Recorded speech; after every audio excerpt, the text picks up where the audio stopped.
Okay, this is the American 14-1 Championships on the live stream. Diamond Billiards presents the American 14-1 Championships. Our patron sponsor is Simonis. Our official cue sponsor is Lacassi. The live stream is brought to you by Inside Pool for the Billiard Channel on Roku TV. We have Karl Boys from England, and he is sponsored by Predator and Home Leisure. Thank you. His opponent is Mike Dechaine. He is from Rhode Island. The Hustler. You got a new nickname? No more Fireball? Okay. The Hustler. Dechaine.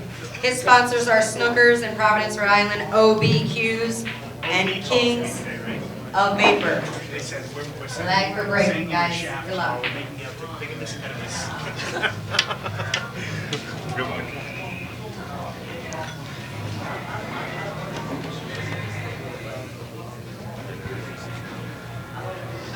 All right, all our viewers out there, this looks to be a great match between Karl Boys from England and Mike Dechaine from the Northeast. I'm Andy Lincoln, along here with Darren Appleton.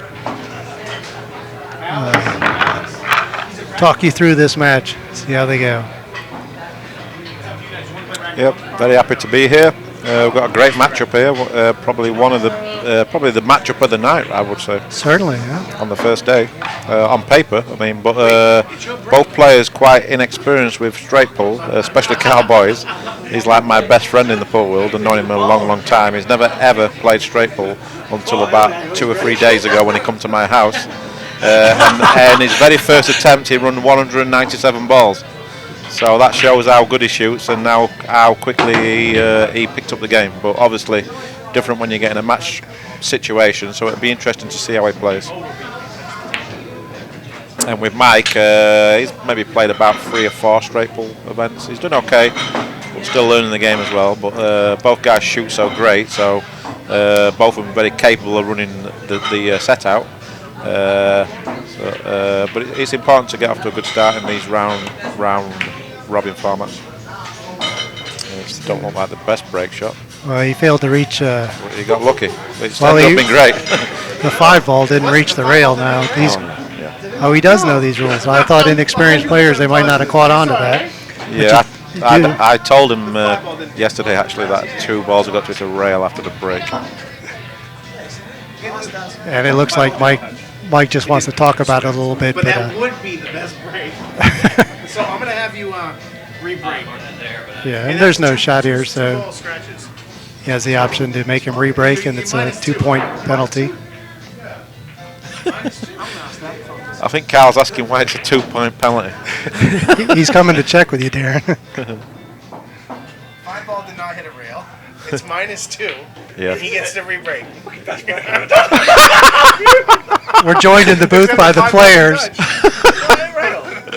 The 5-ball did not hit a rail. 5-ball did not, so you get to re-break. Yes, you re-break. He can shoot or he can let you re-break.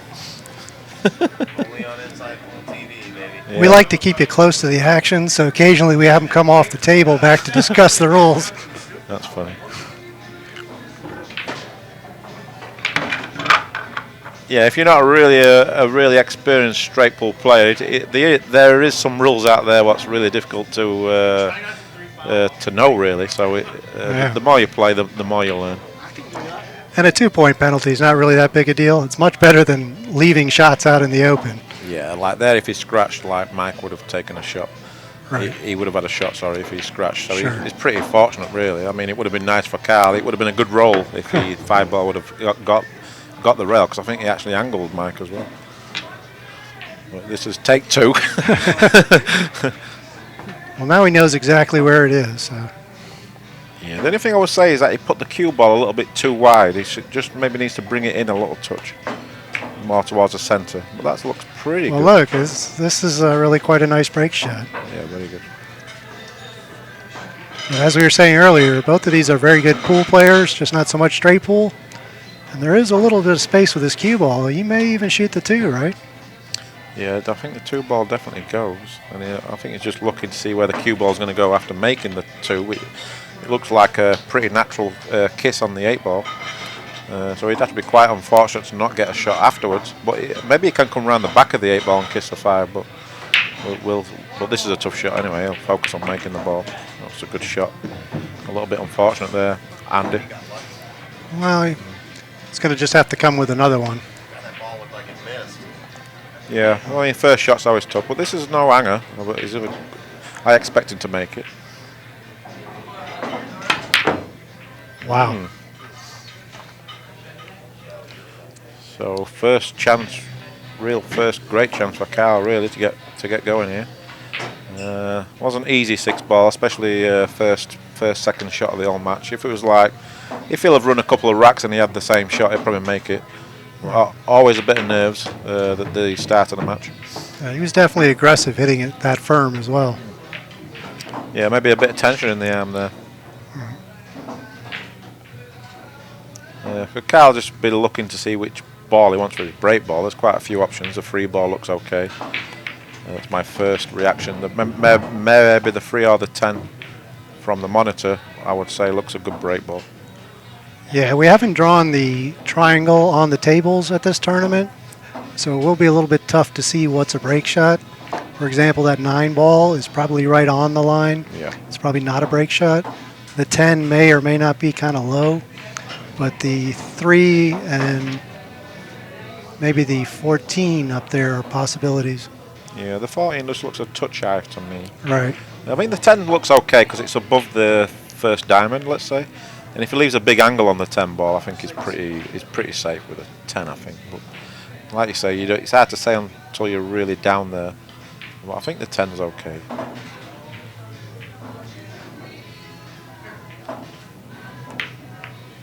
Well, nearly missed that. This early in the match, it's probably just best to make a few balls, not try anything too hard until you're really in the groove. Yeah. You have such an open table anyway. Yeah, I just think how the balls are placed. I really think I think he'll probably leave the 3. Definitely the 3 or the 10. He'd like to save them too. The key to the game is to see which maybe the second or third last ball to get to your break ball. That's the key. So we always just nudge the 14. I'd probably say they're really, really good balls to leave till the end to get on your break ball, especially the 14 and 15. We did a couple nice things really nicely there for someone who maybe doesn't play so much straight pool. Yeah. To leave the 3, he kind of cleared the 14 on the previous shot, bumped it out past because it couldn't go past the 3, and then on this last shot, he made an optional break shot on the 9 ball. So now he's definitely got good ways to get on a nice shot here. Yep, and he's even got the 9 balls to break if need be.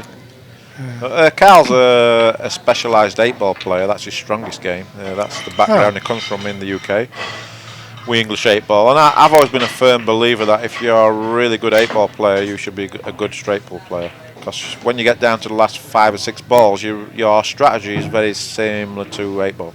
And that's a strategy I use when I first come to straight pull, and I've had a lot of success with that. So and I think all the English 8 ball guys who come to straight pull, they all seem to play the game really good. So I mean, he's practiced for maybe 3 or 4 days since he arrived at my house, and he's been getting a lot of high runs. Like his first attempt, he got a 197.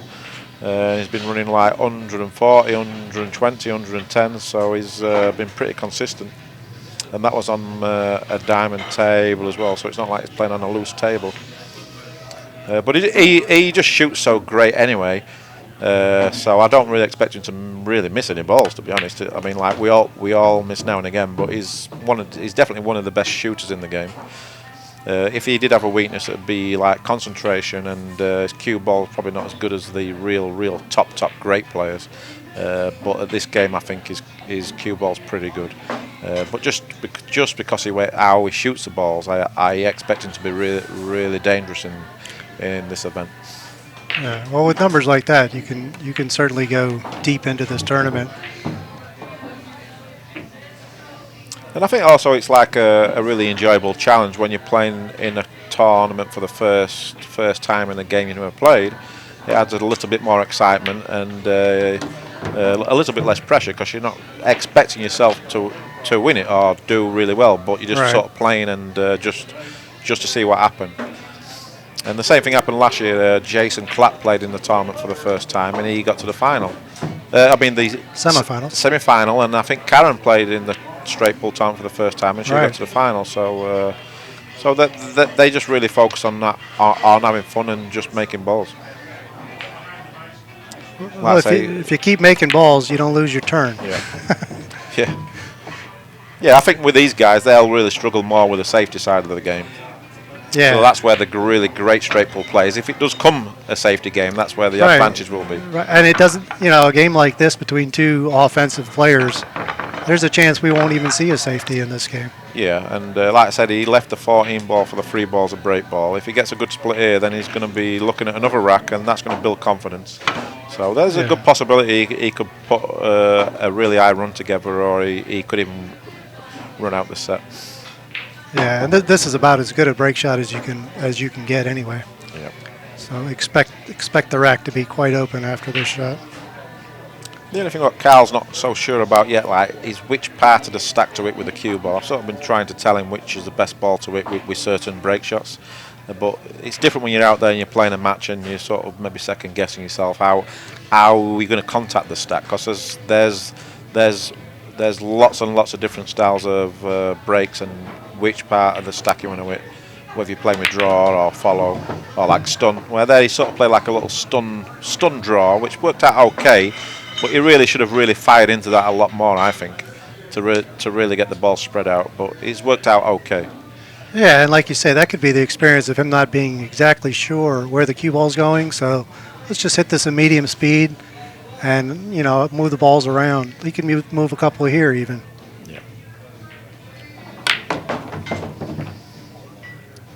Yeah, that was a nice shot. Table looks okay. It don't look absolutely great because I think the one passes a 2, so that really opens the rack up. And the only balls he's got to negotiate is when he makes a 9, he's going to move the 14 ball off the side rail, and that really opens the rack up then. So then he just pick which ball he's going to use.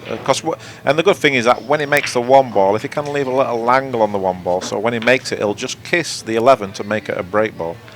Yeah, because there are a couple options, but they're not great, and bumping that 11 out would really help the rack. Yeah. The 5 looks a little low, the 15 looks a little high. But certainly getting to this 1 is something he should be thinking about soon. Yeah. I think he's taking...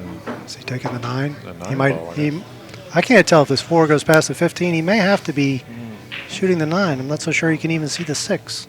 Yeah, if you can't see the 6, he's definitely going to be shooting the 9. And what he'll do when he makes a 9, he'll kiss the 14 off the rail. Hopefully the cue ball stays. If he hits a rail before the 14, there's a chance of the cue ball staying there, which would be great to get shape from the 7 to the 1.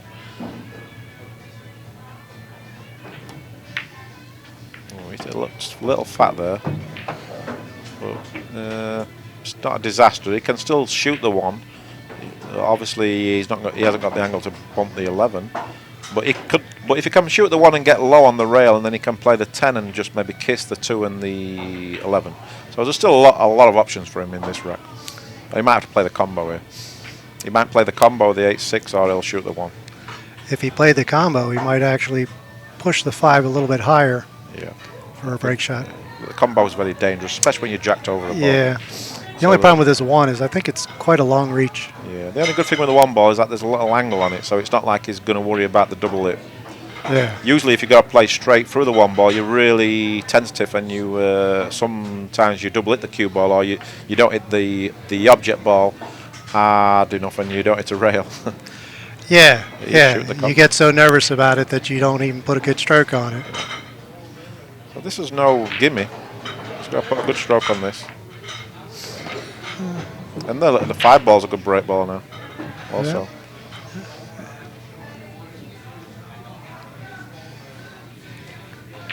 And Mike just come off winning the Gotham City 9-ball last week, which was a pretty strong field. Really good warm-up event for the US Open. Yeah. Played the same rules as what we're going to be playing there, so he'll be going to the US Open next week with a lot of confidence. He's had a really good season.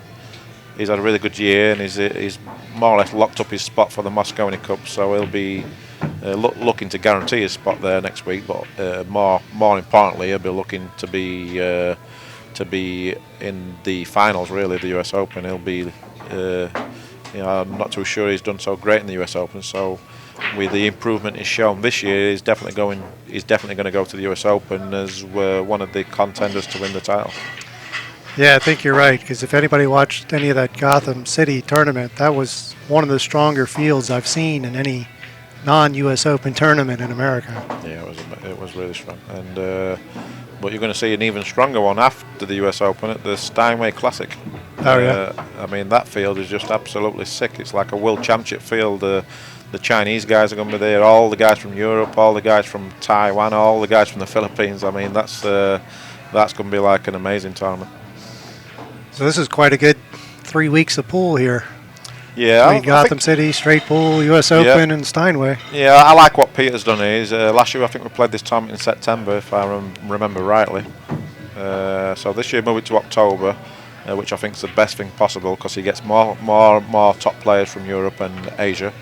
And even though it's straight pool, a completely different game, I still think it's a good warm-up event for the US Open because straight pool takes great concentration. And what I like about it is that you get into like a good rhythm, and you're consistently making balls. So you're going to make a lot more balls than you miss, let's say. So so that's why I really like playing straight pool. It's really good for your concentration.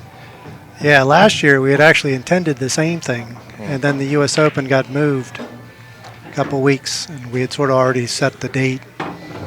But certainly everything worked out perfectly this time. Yep. Yeah, and this is our strongest field we've ever had. Yeah, for sure. Yeah, I mean, I played last year, and I got lucky to win it. But there was still a good field last year. I mean, there was maybe 10, 12 really good players, and then obviously some other good players. But this year, I mean, there's no soft groups. There's 25 to 30. Yeah, there's no soft groups. There's at least 3 or 4 really strong players in each group out of 5 players. So and only 3 get to go on to Saturday elimination. You're going to see some top players not get through the round robin this year. There's no danger of that because some groups have got it's really tough to qualify. There's like maybe 1 or 2 groups you can pick the 3 players, but the rest of the groups, virtually all 5 guys in the group have got a chance to qualify. So that's good to see. It's healthy for the game, and it makes you really knuckle down from the word go. He wants to get fairly close to straight, and it looks like he's gotten probably just enough to be able to hold this ball. Yeah, he'd like a little bit more to the right, then he just makes it a natural shot. Where here he's got to kill the cue ball with a lot of bottom left-hand spin, and just really trust his stroke on this. He's got this really slow, just like that, perfect. Oh, he couldn't have hit that any better. Yeah, killed the cue ball nicely. So he's got pretty much a mirror of his last break shot on the 3 ball. Makes the score 25 to 1. Yeah, I think I like Karl in this straight ball. I mean, obviously we've only seen 2 racks, but I just like how he sees the game and how he plays it, and I think he's got potential to be a great straight ball player. And I've got a funny feeling he's enjoying playing it. I mean, the only thing I worry about with someone like Karl, because I know him so well, he's not the most patient person in the world.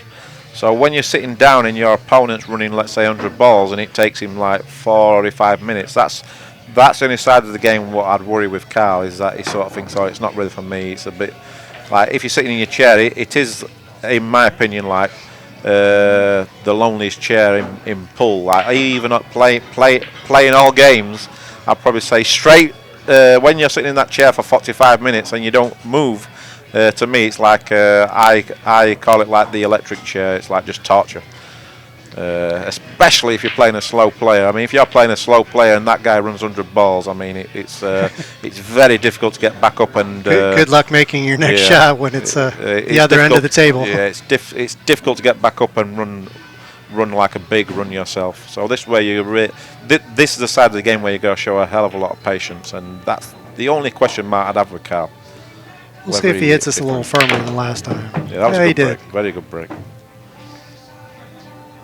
Caught the right ball and got a really nice split, and there's break balls there straight away. The 2-ball looks best at first glance. I think it's a 2-ball. Yeah, I think that's a 2-ball. So he looks good so far. Now this ball that's on the rail up above the 2, is that really your best option as your key ball? Yeah, you have to get off. For me personally, I think the 14 ball's the best for the 2-ball. Yeah. Or even the one you said. Maybe you could leave them two till last, let's say. Then, because if he leaves the 14 ball for his second last ball to get on the one on the rail, he can get perfect. Then he on can the one get on the perfect, rail. right? Yeah. Because the only problem with the one on the rail, if it's not easy to get onto, and you don't get on it good, it's going to be very difficult to get shape on the break ball. And we saw that in the last rack where he came up on the 14. He made a nice shot to kill a cue ball, but had he come up 2 or 3 inches shorter on that, he's crisscrossing the table. He might have ended his run. Yeah, and he's come a little bit short. I'm guessing he's played for the 14 in the side. We always played shape off the ball he's just made, so you don't really want to take the 14 ball now. So he might be forced to take the 15 and just collide into the 4 ball. If he kisses the 4 ball off the 15, he's guaranteed to be on something. He'd have to be very unlucky. But if he has to be a little bit careful though with this shot, because these can go wrong if you don't kiss the ball right. Right. If you hit the bottom of the 3, next thing you know, you're frozen behind something. Well, if he kisses the 3 and it kisses it out ball, there's a chance of getting froze behind the 4 ball, because the cue ball will come back off the rail and maybe get stuck behind the 4. Just like that. But obviously he knew he was hitting the 3 thinner. On the monitor, it looked like he was going to hit it a little fatter. So, but he's even in a worse spot than he was. Now he has to take the 14 probably. Yeah. Which is not the end of the world. That's what I like about this game. And it's a little bit like 8 ball as well. Is that it's easy to go to plan B or plan C, and because there's a lot of options on the table, it's not the end of the world. So even to all the amateurs out there, if your plan pattern doesn't go to plan, then always just take another look and look at your next plan, because there's a lot of options out there. He did play a good shot there, Andy. I think he's got some. He does have a shot on the balls, but it's worked out good if he makes the next shot, because he's also brought another break ball into play. I think he's got the 8 ball there. Yeah, and he's also got the 13 ball, which I think he's going to shoot. I think the 13 is a little easier than the 8 ball.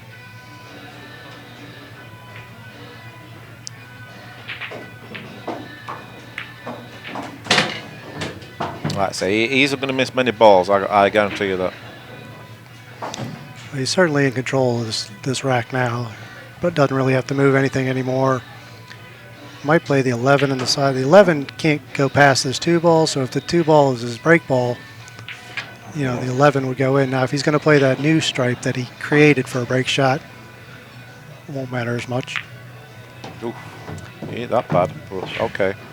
But he had to get rid of that 3 ball, because that was sort of like blocking a few balls there. So he had to get out. So I think he played the right shot. Just hit it a little fat.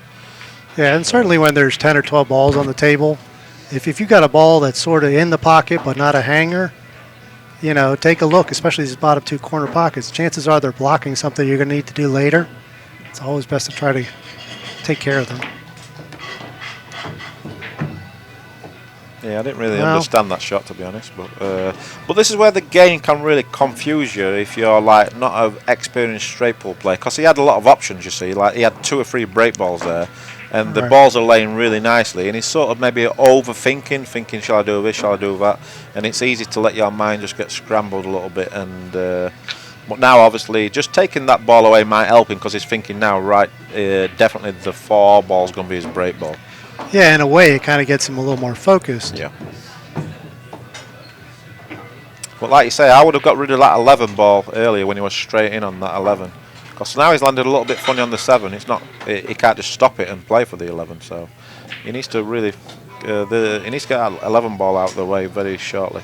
Yeah, and this ball on the side is not the best setup ball anymore, since he had to take off that 14 earlier in the side. He could make another break ball there, Andy. Also. He bumped the 1 over. No, he decided. Went out of his way to avoid that, didn't he? Well, he's going to shoot his way right on out of this. That's my prediction. Yeah, he's definitely not gone the plan he wanted to. So with how the balls are laying now, he's probably going to put his eggs in the basket and take the stripe in this corner. And then he's going to play the 1, the 11. I'm guessing he's going to play draw back a little bit for the 8, and then try and get great on the ball on the side rail, which is dangerous. It's definitely a dangerous path he's took now.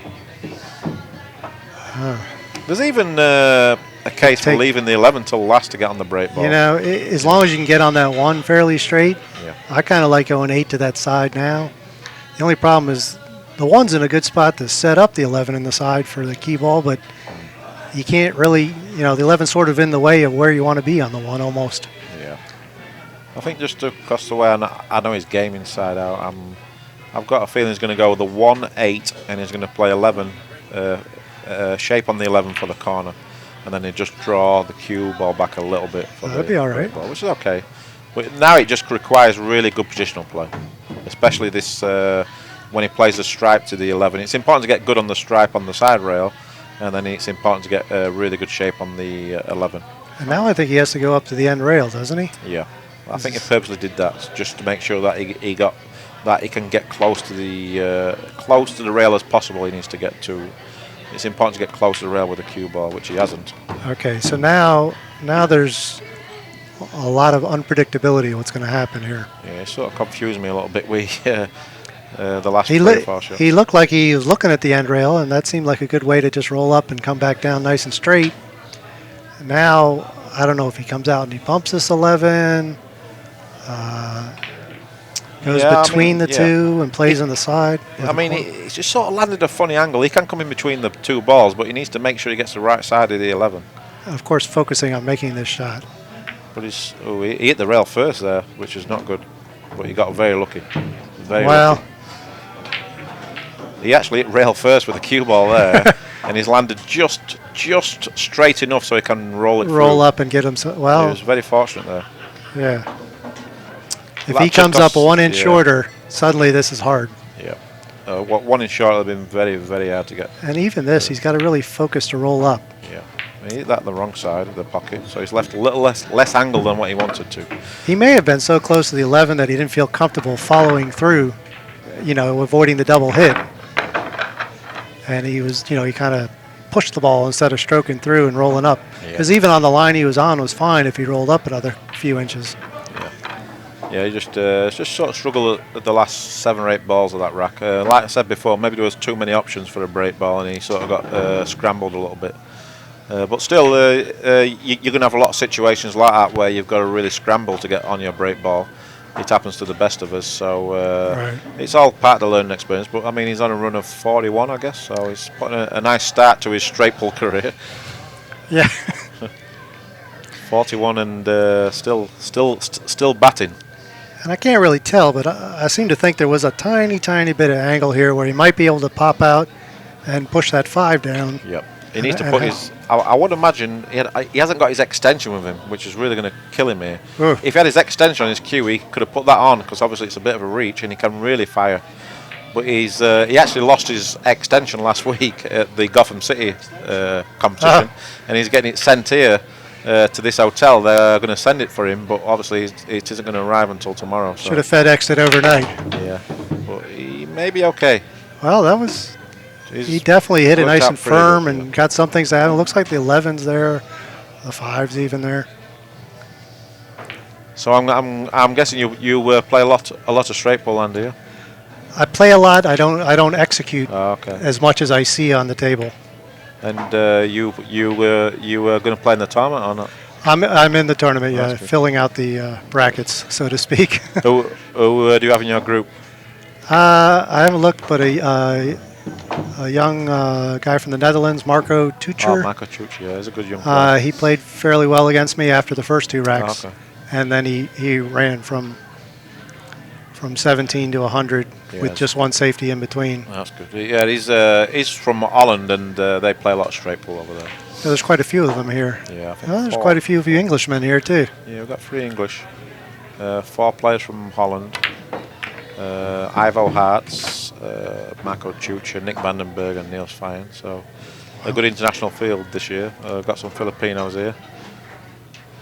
It's a good field, definitely a really strong field, which is good to see. It's good for the tournament. I think just changing the title of the tournament really helped as well. No respect to the previous title of the tournament, but it was more like a region. It sounded more like a state title, Right. where now it's got like it's got like a national feel to it. Yeah, and I drove Ralph Ecker down here this afternoon, and we were talking just about that. If you're over in Europe and you told everybody you won the Maryland State 14-1 tournament, they would kind of nod their head. Yeah, They don't realize that it's probably the a second. lot tougher than what the Yeah. title sounds. Yes, it is quite a lot, and just moving it here right before the Open has really made it very, very worthy of the title American Straight Pool. Yeah, I have the trophy on my in my pool room at home. It's nice to look at it now and again.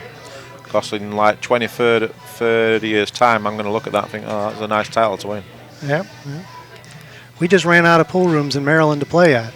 Oh, wow. And I told Peter, I said, there's this nice room in Richmond that the Dorseys own. I said, you'll love working with them. I said, give them a call and see if they want to do this.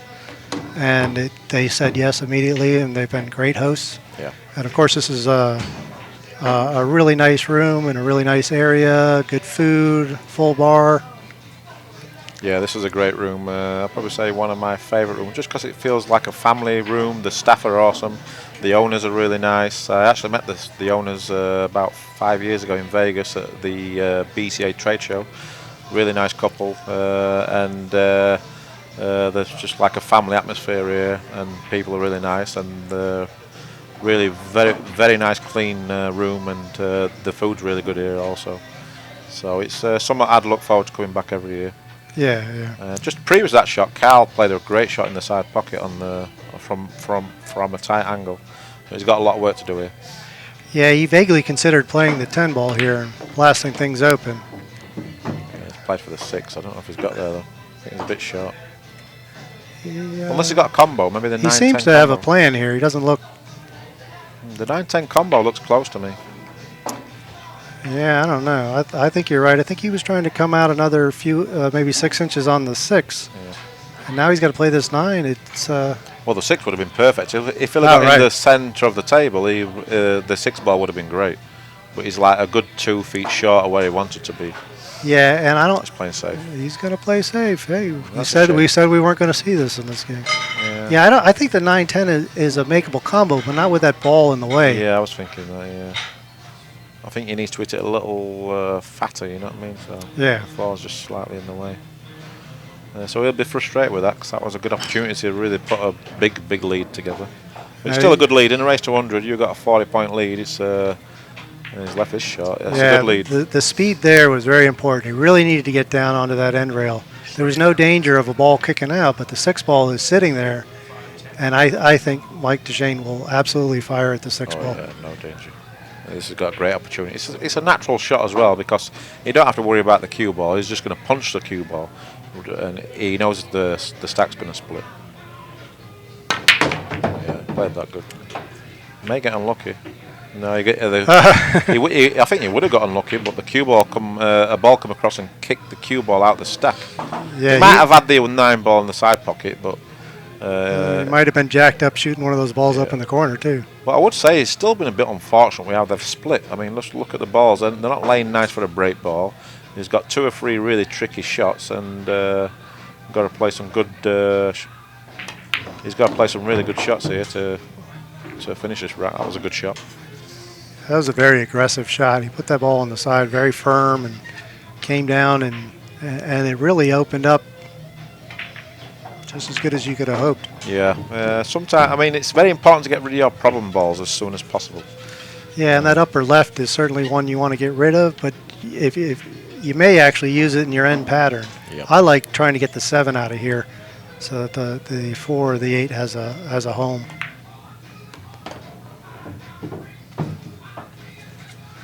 Yeah, I've got a funny feeling he's going to leave the 2 balls to the top left for his last 2. Just how he's, but he might. Okay, the 4 ball was not a problem. Yeah, I think he's going to leave. He needs to get good shape on the. I mean, he can leave the.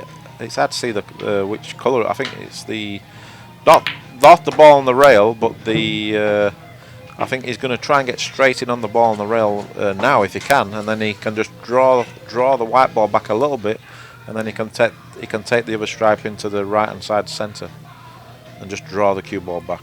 So he's going high inside here. Yeah. Ooh, funny. Okay, well, but you know what? He's just about perfect. If it gets up just a little more, He may. I don't know. He might have to punch across and play which is a good thing if he gets straight on the 15 and he can roll down with the cue ball. Can he stay on this side of the 15? Not sure. I think he's going to punch it across. Right. I think. Just like that. That's Oh, shot. No, that's like that's not a full punch. That's more like a a half punch. yeah, try to force it across. And I would tell you what, this is if he would have got straight on that ball, it would have been great. sure, But now sure. he's He got, was 1 inch short on a 4-foot roll, and the difference is phenomenal. Now he's got to go back and forth and come up perfect, and make the shot. The problem there is that he hit the point of the side pocket. If the side pocket wasn't there, he would have made that ball. But when you're really just off the rail like that, you got to hit that ball perfect. And he didn't do that. But you know, what I mean, he was thinking about cue ball, and he got a little fortunate. He's left Karl a very tough shot here. Yeah, it's I can't quite tell if he can sort of naturally roll across and get on a good break shot here, but you better focus on making the ball as well. Yeah, he may even take the one ball and get back to the middle of the table and use the ball what throws to the rail as his break ball. I'll probably say that'd be easier than making the other ball. You talked him right into it, Darren. Yeah. Sometimes it's not a bad thing. Just keep control of the table. Oh, look. Oh, It's not too bad. It's pretty good. He's obviously got to bear down and make the ball, but I expect him to hit the stack after he makes the ball. But making the balls is a real key. Whatever you do on your break shots, don't miss your break shot. That's criminal. and this is so easily said. And Yeah. you know, you get up there and you start looking at how you can hit the stack, and next thing you know, you've lost track of the object ball. And he's really got to spin this ball to catch the stack. Yeah. Now he could potentially go across and come back into the stack, but all the speed will be gone. Yeah, I think He's really got a challenge here. I think he'll try and spin it in and just go directly into the stack more than use two rails. But it's hard to say from here. But maybe it's a bigger angle than what you've what I thought really. So he might have to go twice across. I think you're right though. I think he's going to be able to spin right in there and catch the 13 ball. But the key is to make sure you make the ball. When I first started playing straight pull, you sort of realise though it's sometimes you miss some break shots. You think, oh, that's the key shot of the old game. Really, I think is a break shot. Wherever you do, don't miss a break shot because you're just selling out the old game. And and there are so many ways to play safe off of a full rack if you never do contact it. We played safe. That's pretty smart. I thought you said you didn't know the safeties yet. Yeah, I was a bit surprised he didn't have a go, but maybe he's thinking he's leading the match and don't need to push the boat out. I don't think he's played a great safety though, to be honest. Yeah, I've studied this kind of shot. There's a lot of ways to push a lot of balls open and freeze your cue ball right on the ball you hit. Yeah. And it's, I don't know, sort of like one pocket where you're pushing everything open and you're stuck behind the only ball, and he won't be able to see any other balls but the one he's frozen to. And if you kind of got to make sure you get to the rail, get some ball to the rail. Yeah, I think if Mike knows the right shot here, then he could put Karl in a lot of trouble. So what would you play here, Andy? Well, I like, it's hard to tell, but probably the ball above the 3, rolling into it. But the first thing I do is, if that's the ball I'm hitting, I go look and make sure that the rack was actually a good rack. Yeah. Because if there are any gaps, you got to count on something else reaching a rail. So you really want to look for some tightness, and just choose one ball that you think is going to get wired up to go to the rail, such as the probably the second stripe up above the 11 is going to go out to the rail. The 5 could go this way. But you got to make sure that the connections between those balls are tight. And you just, it's not a hard shot. You just definitely hit it with high and make sure you just cozy up on the ball. So I got to believe he knows this. Okay, so he was able straight enough on the 3, which is even better because now you only got 2 balls. All he needed was the 9 and the 3 frozen, and the 9 was going to reach the rail. Yeah, I'm not. Got He didn't Karl. really spread it though. Yeah, well, obviously he was probably a little bit tentative because he hadn't played a lot of straight pull. He's not really a specialised one-pocket player, so he wasn't probably 100% sure what would happen if he hit him a bit harder. But I think he's still got Karl in quite a bit of trouble here. I mean, you look at the 11 and the 5th and the whichever ball that is on the rail, and that takes away 2/3 of the table right there. There's just not a lot of places to hide here, so could potentially take a foul, but you've got to change something. Yeah, if I were Karl, I'd take a deliberate foul and just come off the side rail and just put the cue ball behind the 9.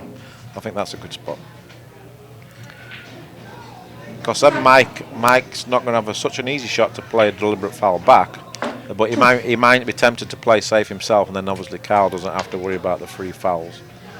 I don't really see much else as an option. Yeah, I mean, you're right. If you get right behind this 9 ball, it makes it hard for Mike to play any kind of serious safety on you. You can't go up table still.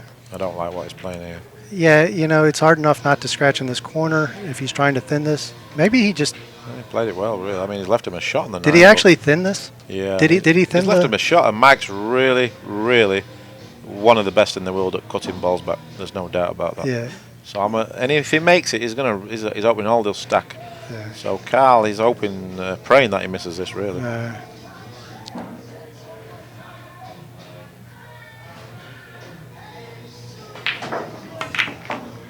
Yeah, I didn't like the shot what Karl played.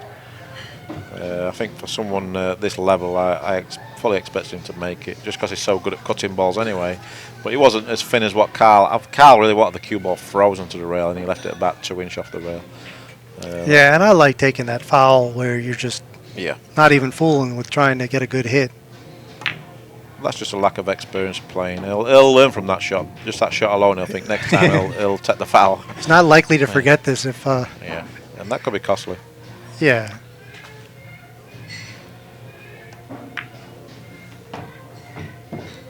Yeah, it's pull's a nice feeling when you're doing well in tournaments, winning some tournaments. Confidence is really high, and that's Mike Dechaine right now.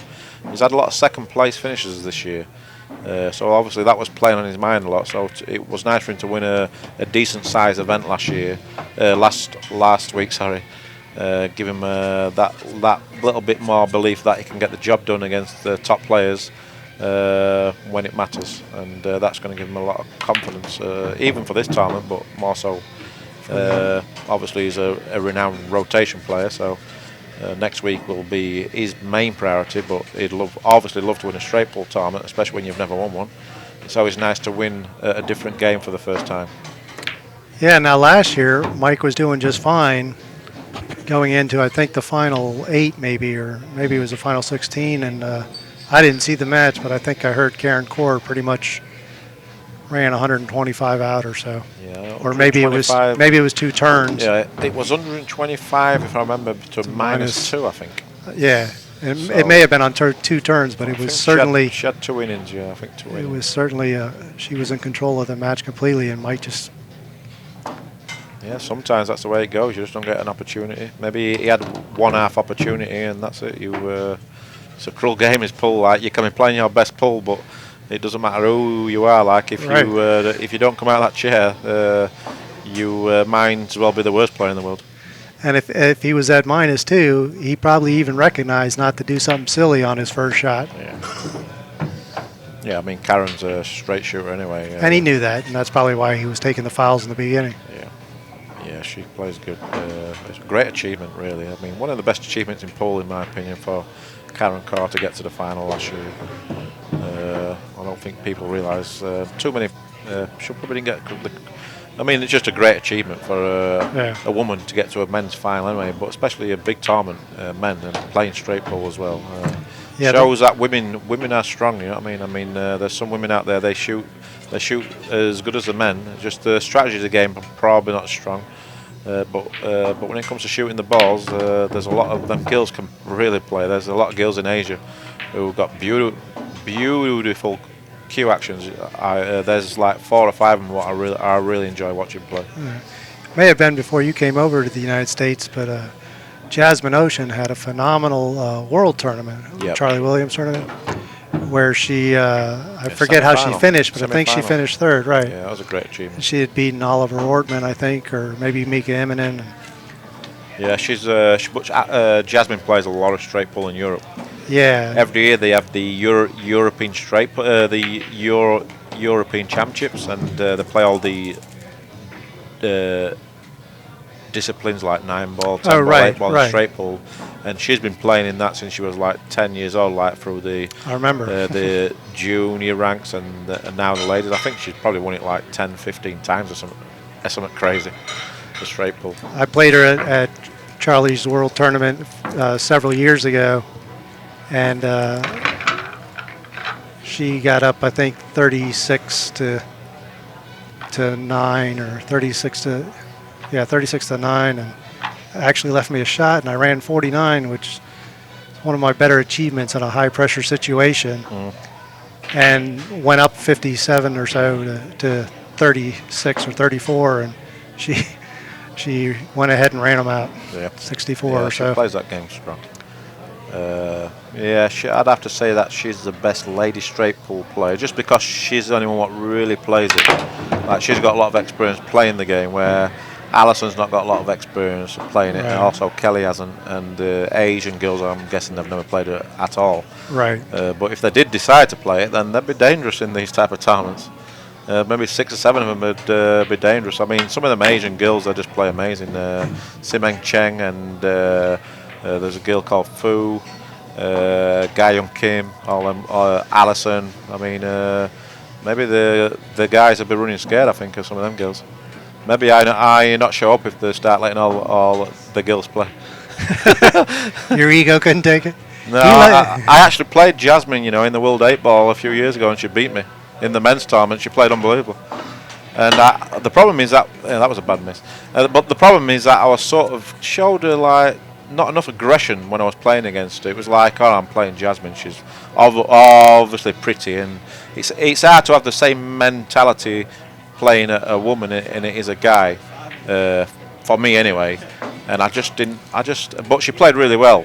It isn't like I played bad. It's just that I didn't want it enough, if you know what I mean. So the next time I played a woman was against Kelly Fisher, and I thought, I'm not doing that again. I'm going to I'm going to treat her the same as if I'm playing Ephraim Reyes or Shane Van Bonin. I think most pool players I know have had this lesson where they played a woman and they've said, well, I think she's pretty good, and but they still feel like they're going to win, and then they lose, and you know what? Yeah. That's it. Yeah, it's more a case of me. I was just a little bit too nice. I'd say I was too nice with how the game was going, really. And I like to be like aggressive around the table, not like outwardly, but I'm a very intense player, so sort of maybe a little bit too relaxed. But the next time I played a really top woman like Kelly, I sort of give it 110%, and I needed to, because I only beat her 9-6. So.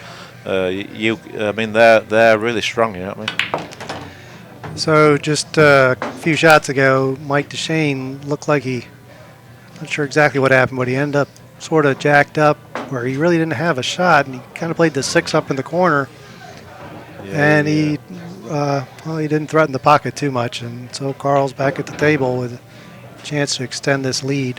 Yeah, he sort of lost shape a little bit, Mike, and he had the toughest shot on the 6 ball, but he missed it quite bad though. I was surprised that he missed it by that far, because Mike's main strength is shooting the balls. But I didn't like his stroke on the 6 ball. He sort of his backswing was a little bit too quick. But we've all done it, so that's why I'm telling you what he did wrong, because I've done it myself. But obviously it's a round robin stage, it's first match, so both players are not really familiar with the surroundings and how the table's playing. And plus, they had a little bit of a layover here. I mean, they had to wait around. It was scheduled to play at 9 o'clock, but the previous match went way over the schedule, so they didn't really get started till about 10:15, I believe. So there was an hour and 15 minutes waiting to play, so that can sort of like knock your focus a little bit and make you a little bit cold, and plus both guys I know Karl travelled here today with me, which was a 5.5 hour drive, so obviously not feeling great, but And Mike, I'm guessing he drove here today, and probably not as far to drive. And I think matches start at 11 tomorrow. Yeah. For most players, so that's not too early. You get a little chance to catch up on your sleep a little bit. Yep.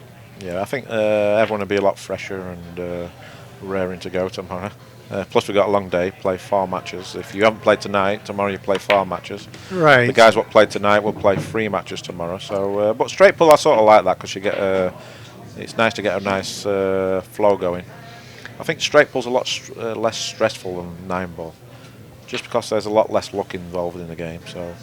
It's an awful lot more thinking as well. You're going to get opportunities. You might have a game where your opponent runs out the set, but it might only happen really once in the old tournament. To you personally, I mean, the other guys will have big runs, but but with a round robin format, I think it's perfect. You're going to get your opportunities. And we do have eight groups of 5 players in the round robin. We've sort of roughly seeded who the A players in each group are, and then the B, C, D, and E. And as we've mentioned, such a strong field, the B, C, Ds sort of didn't really matter too much. They're all very, very capable players. The E players are not likely to win a lot of matches.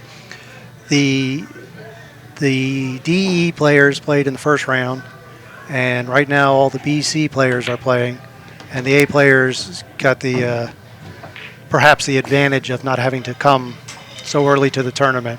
But they will be playing all 4 tomorrow. But it's still, it's 4 matches, but it's 400 balls. You're going to be making, if you're winning the tournament, you're playing more balls than that on Saturday for sure. And even Sunday, I think, is semifinals and finals, which is going to be another 400 balls, or almost 400 balls. Yeah, for me, Karl, maybe the 7 ball is going to be his break ball. So he'll go the 11-3, 4-7. But for me, what I love about these straight pool events, like the World 14-1 and this American straight pool, and even the Derby City Classic straight pool, is that you're getting a lot of play. So like you can have one bad match, or you can have one match where you don't get to shoot, but both you're still in the tournament. But what I do like is that the format's great because you're playing a lot of pool just to qualify for the final 16, let's say, and then it's single elimination. Then it goes to long races, and I think most of the rotation events should be playing the same format. Just because once you get to the last 16, all them guys are pretty good in good stroke, and you're guaranteed to be in the money in the last 16. And I think it's better for the tournament, better for the game in general, to get rid of these double elimination tournaments. I think the double elimination tournaments is a thing of the past, in my opinion. It's an old school thing. Any other sport, they don't do this. And I think it's time to go ahead with the times. Like if you look at all the events worldwide, a little bit straight, all the events worldwide now, we play double elimination to the last 32 or the last 16, and then it goes to single elimination where the 8 winners will play against the 8 losers. And I think that's the better because the tournament's got more flow to it. And the guys that were in the last 16 are happy anyway because they're already in the money. Right. But they want to go in, like, let's say 3 or 4 matches to win the whole thing, where if you get to the last 16 and it's still double elimination and you lose in that round, you've still got to win like 6 or 7 matches just to get to the final. And I think it's just a bit of a long drag, and I think it's sort of killing a lot of the pool room events, in my opinion, because there's a lot of events around the East Coast, but 99% of them are double elimination events. And I keep thinking to myself, like, shall I go to this event? Shall I go to this tournament? And the thing what really puts me off going is that I know they're going to be like 40-50 players there playing double elimination, and I just can't be stuck in a room till like 2-3 o'clock in the morning. I just think it's boring, and I just think the game needs to move on. Like even like most things in life has got it's more rush now. People like to see like fast sports, more like flowing, where a long drawn out double elimination event. I mean, yeah, it's a great test and everything else, but I just think it's I don't know, just something of the past, in my opinion. I like this format. I think it's awesome. Yeah, Peter's been doing the same format since he started 11 years ago. Yeah. And it really is kind of perfect because you got the round robin, so the better players are going to make it through. And then, sure, you go to single elimination, but everybody's sort of seeded by how they did in the round robin. Yeah. So, it's not like you're suddenly going to get a bad draw. You're going to get a draw based on how you performed in your 5 matches or 4 matches. Yeah, that's the best part. And double elimination, it's like you can draw the champion from last tournament in the first round, and suddenly, you're in really bad shape. There's with the groups, and it does take like an extra day to do this, but having the groups really kind of determines that single elimination is going to be nice and fair, and you're going to see the best players rise to the top for the most part. Yeah, and the good thing also with going from from like a group, like a round robin like this, or a double elimination event to a certain stage, is that once you get to the last 16, usually if we're playing like a US Open, we play a race to 11 all the way to the final. But because it's double elimination, so there's a lot more rounds. But if we play down to the last 16 and then it go to single elimination, that can even extend the races. Right. Just like they do here with the straight pull. Like we play race to 100, then we go to the knockout stage. I think the first round maybe a race to 125, but the last 16 go to a race to 150, I believe. That was a great shot. And then I think in the semis final maybe even longer race. So I mean, like the races are great. You know what I mean? But the good thing is that you haven't got to worry about if you get beat, you've got to go back 2 or 3 rounds before you get to the final. Right, and what inevitably happens in these regional double elimination tournaments is, in order to finish in the 2 days, suddenly you're playing on the one-loss side a race to 6 or 7 games, and it's too much of a toss-up because it becomes too short. And like you said, if you went single elimination, you know what, you could go to 11, you could go to 13, and it really proves who's the better, or comes closer to proving who's really the better player. Yeah, I mean, for example, if this tournament was double elimination all the way through, there's no way you'd be able to up the races from race to 100 to 150 because you'd be here till next week. You know what I mean? So that is a good thing about it, and it's like I just think it's great that you get down to that single elimination and you can see the prize. Right. If you win three or 4 matches, you're going to be the champion. But it's nice to go to that longer race also. I mean, if you don't win, then you don't win. There's always next week. That is, I think, the best way forward for pool in general. Certainly. And I think it's better for the crowd. I mean, like you're picking out your best matches. Well, it's certainly easier to follow. Are you on the one-loss side? Are you on the winner side? Yeah. It's like the way we're doing it here is the top. If you finish in the top 3 in your pool or your group, nice shot there. If you finish in the top 3, then you advance to Saturday. So there will be 24 players going into Saturday, and if you manage to win your pool, you earn the advantage of not playing that first round of the single elimination. Yep. So players 9 through 24 will play each other, and then the winners will play the pool winners from the previous day. So that's the advantage of winning your group. It's very important to make every ball, because that could be the difference between you winning,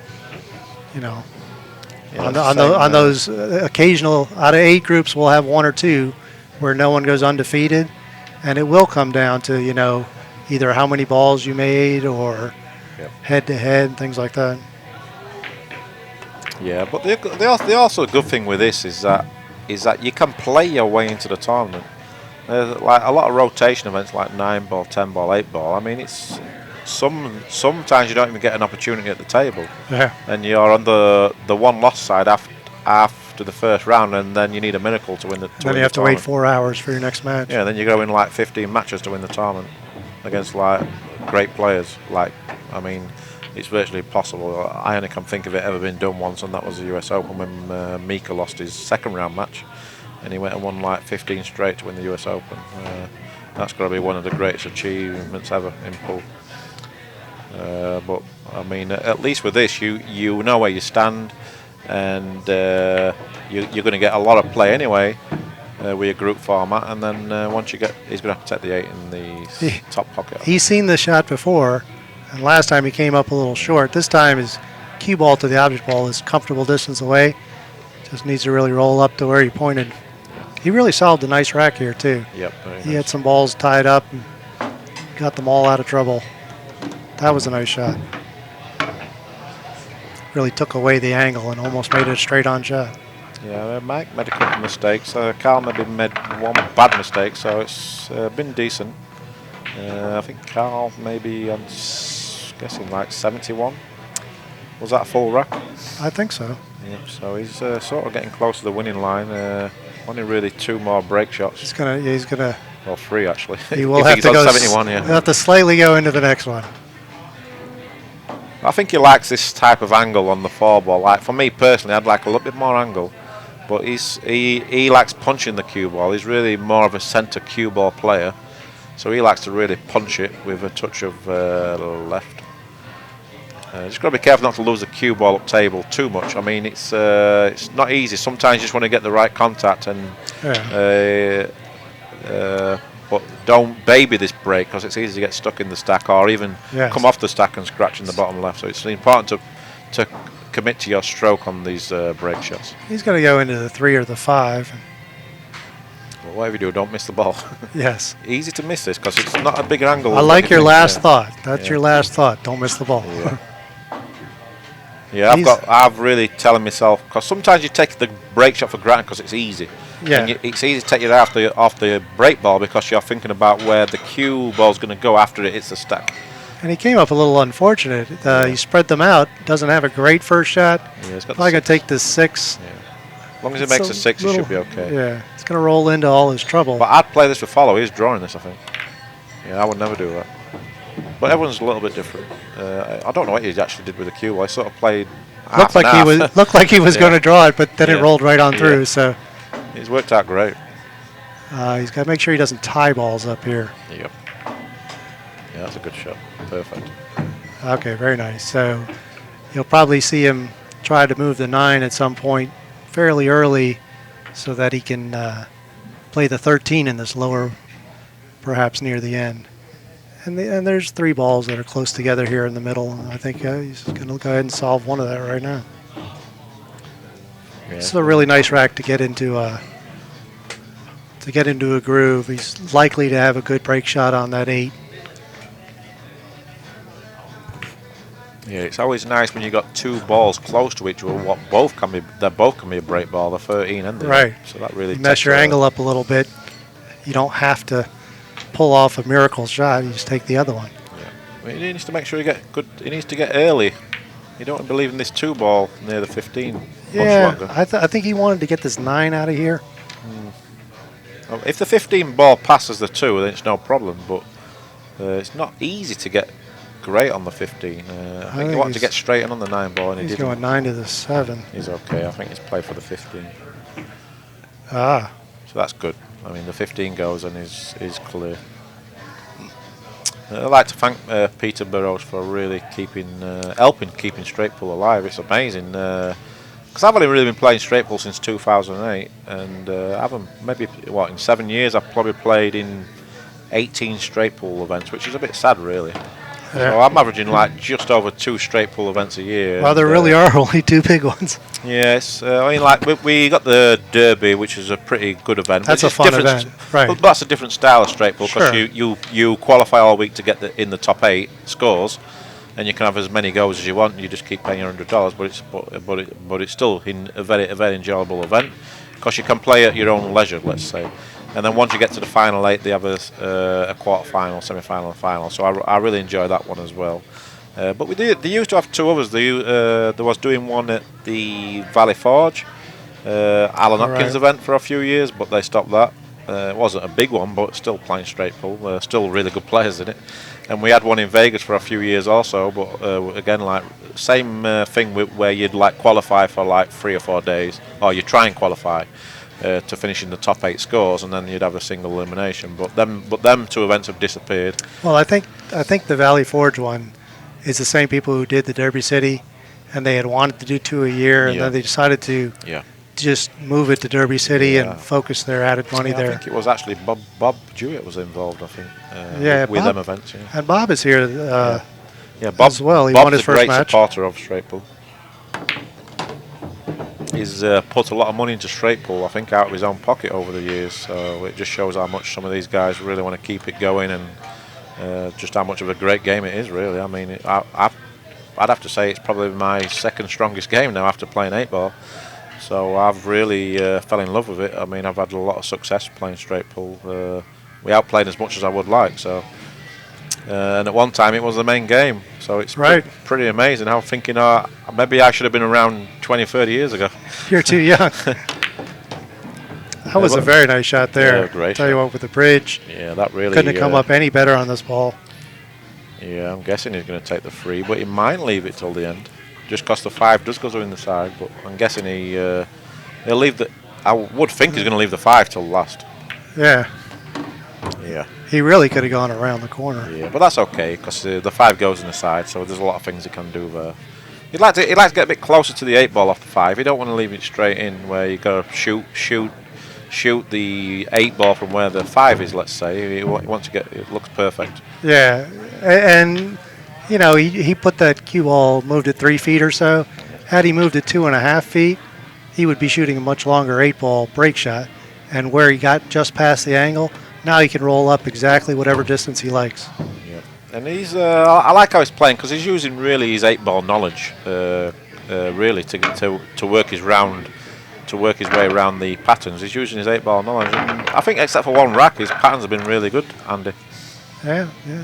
I think he'll be very happy with how he's performed really in this match, especially his first match ever against a top player.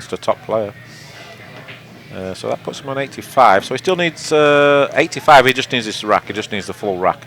I just hope he doesn't think he's going to need an extra ball after the rack, because if you haven't got a lot of experience playing this game, you're thinking, all right, if I run this rack, I only get 14 points, and that leaves him on 99. But he actually doesn't need the break ball. He just has to leave the break ball, and then if Mike chooses, he'll let him rack the balls and then make the break shot. It's a very subtle point, but us amateurs, not you, us, we actually shoot off the break shots early in this rack, so that there aren't any break shots, good break shots. Yeah. Because you don't actually need to go into the next rack, and in case you miss, now you make it hard on the other person. So I don't know if he's thinking about all that.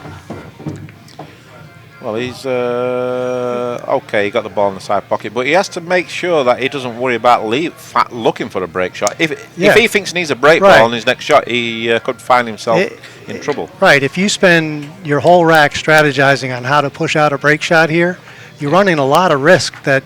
If you're aware of the score, you realize, you know what, I don't actually have to take any of those risks. Yeah, for example, he could leave the 15 ball until his last ball and just leave himself straight in. He don't need a break ball to break the stack open. He just has to leave one ball up, and then obviously, if you're playing by like the rules and the etiquette, Mike will rack the balls for Karl, and then Karl will just roll his last ball into the pocket. Right. But I would imagine if he gets straight in on his last ball, Mike will shake his hand. Yeah. But I tell you what, he doesn't have really a great rack here. He's really got some work to. Yeah. He's probably going to clear the 4 here, but the next shot is not even all that obvious. Yeah. You know, maybe the 6-ball. Well, this is a big shot here. This is a little tricky. Played it nicely. He did get the 6-ball. But if I said to Karl now, look, you just got to run these 15 balls without even worrying about a break ball, I'm pretty sure he'll do it 99 times out of 100. Yeah. But if you needed a break ball on this rack, for example, it makes this rack a hell of a lot tougher. Sure. So just running the balls without worrying about a break balls, it's a lot easier. So it just shows how difficult straight pull is really. Because if he needed a break shot for the next rack off the layout of this table, it doesn't look very easy. He's got a lot of work to do. But if you just need the balls without, obviously he's just got to break open the stack, and he's going to be home and dry. And that's nice that he could make the 10-ball there, because it opens up to 2, and he can go into this 3 and the 11. He's got balls on both pockets. You know, you don't have to go into these hard, but you're going to get a shot on one of the 2 balls, either the 6 or the 14. Be careful not to miss cue though on this. Left it a little bit thinner. Yeah. Played it good. It looked a little thinner than. Yeah, it was. Had you hit it firm, you might not have drawn into it. You might have scooted past it. Because I actually thought he was going to play the 2 and kiss into the 15 on the side rail. But it's worked out great. I mean, I can't see any. If the 6 ball goes, then I really don't see any problems. If he takes a 6 ball now, which I think it does go, then I think he's pretty good. As long as he doesn't think he needs a break ball. That's anything what I'd be worried about. What he's thinking now.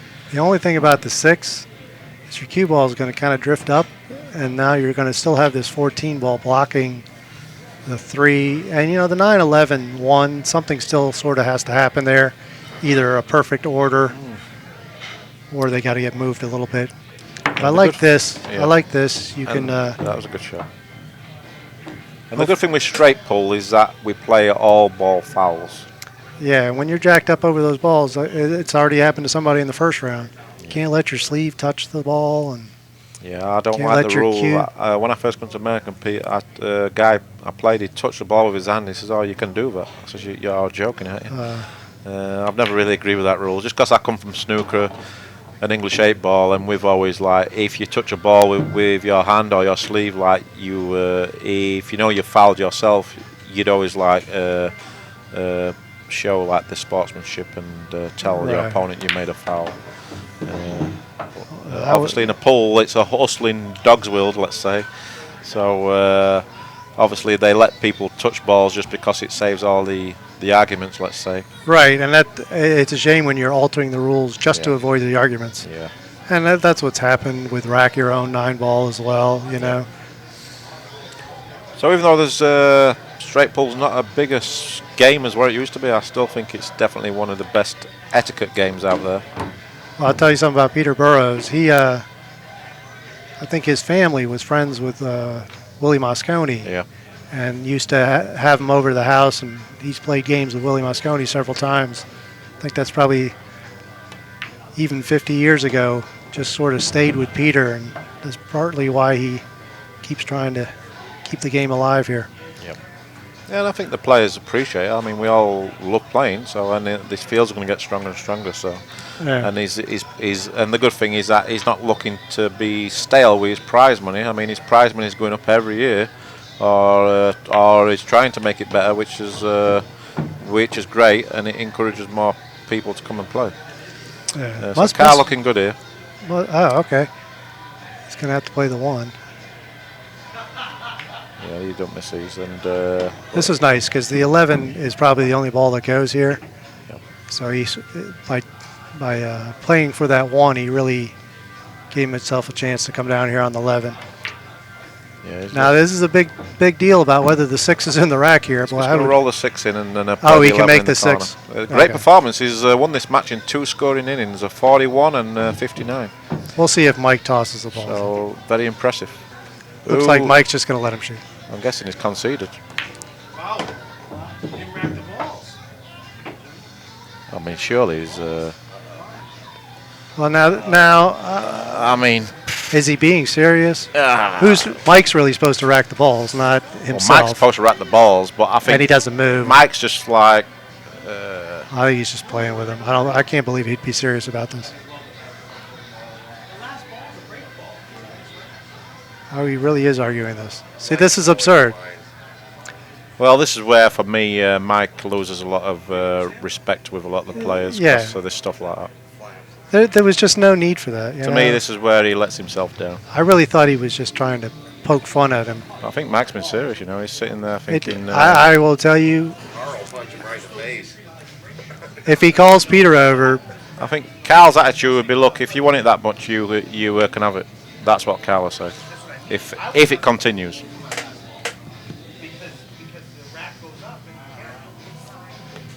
I mean, it's just... it's just annoying. I mean, I know it's a rule, but I mean, you got to show some. But it's also the rule that Mike's supposed to get out of his chair and go rack the balls. Mike's supposed to rack the balls. He had no intention. He sat there to see if it could happen. Yeah, he's just trying it on, really. Yeah, I don't even think his heart is in it. Yeah. He just wanted to be annoying after he lost. Oh, is this on the live stream? Sorry, Mike. Anyway, great performance by Karl. Thanks for Alvin and the guys for having us in here. It was good from to Inside Pool work TV. with you, Andy. Yes, enjoyed it, Darren. Yeah. Hopefully we don't have to spend too much time in the commentary box. We're actually done for this evening, I believe, on the 11 o'clock is going to be Sean Wilkie versus Nathan Childress. at 11 o'clock tomorrow. 11 a.m. tomorrow. All right. Nathan Childress and Sean So Wilkie. On a room with so many wires. tomorrow morning, 11 o'clock, we'll start up again. It'll be Sean Wilkie against Nathan Childress. If you don't know Nathan Childress, Google him. He's the top player in America, 14 and under. So we'll see how he does against Sean Wilkie. All right, good night. Thanks a lot. All right, you heard it there first from Andy Lincoln and Darren Appleton. Hope you all enjoyed the show tonight. This is your Wild Boy Mega Live, kicking it. How about you?